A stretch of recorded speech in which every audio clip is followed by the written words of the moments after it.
Let's talk about the core features introduced by the Dodgy Basterds combat overhaul for The Witcher 3.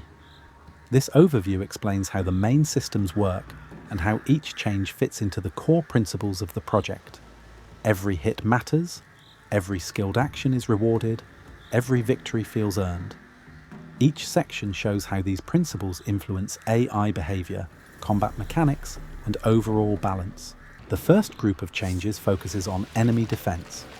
All human and monster NPCs now prioritize defensive actions more consistently. Restrictions on defensive behavior have been removed, so every opponent can dodge, block, and counterattack whenever their animations allow it. For example, golems still won't dodge, but they will block and counter reliably. Enemies now react based on the direction of the player's attacks. Side attacks are harder for them to block or evade.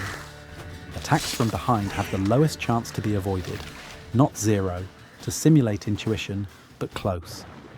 The idea is simple. If they can't see the strike, they shouldn't reliably avoid it. Red Skull enemies also work differently. In the vanilla game, enemies 10 or more levels above the player received a single flat bonus to health and damage. This mod replaces that with gradual defensive scaling. Enemies at the player's level defend normally. The higher their level above the player, the fewer hits they allow through.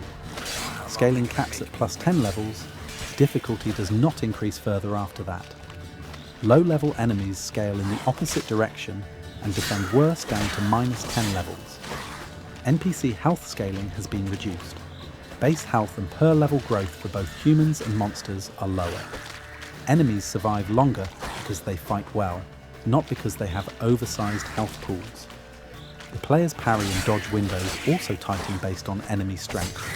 The stronger the opponent, the smaller the timing window and the fewer iframes available. Giving me no choice. At a 10-level difference, the timing is at its strictest, similar to games like Dark Souls or Elden Ring.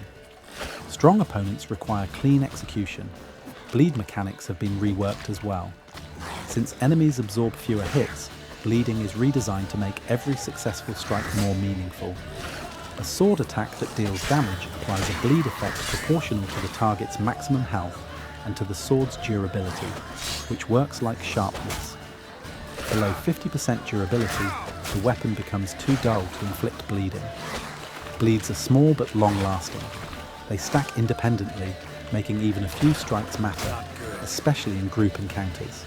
Skillful timing now gives stronger rewards. A perfect dodge, performed in the strictest timing window, equivalent to the 10-level requirement, triggers a short slow-motion effect. It provides clear visual feedback, gives a moment of space in difficult fights, and increases a critical hit chance on the next strike, up to double damage depending on skill level.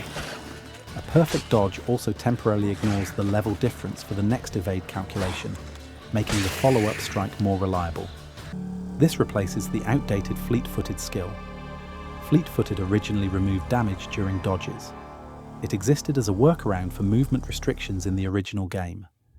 Since those restrictions are removed, and the player can now dodge freely in any direction, and since AoE attacks are rebalanced, the skill is no longer needed.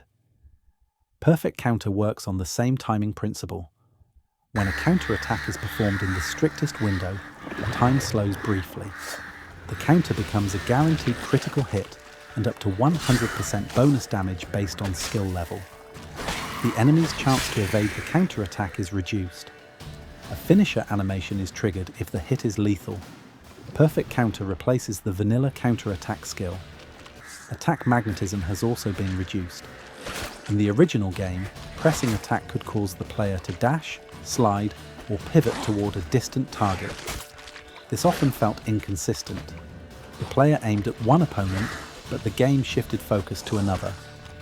This caused accidental hits, unwanted aggro, loss of positioning, or even deaths, not because of difficulty, but because of behavior inconsistencies. The overhaul separates movement from attacking. Attacks now work strictly at close range. Closing distance is a deliberate action achieved through dodges or through the new pirouette. This makes combat input predictable, stable, and fully under the player's control. New animations are introduced to support these mechanical changes. Dodges now use grounded boxing-style evasions instead of wide, theatrical spins.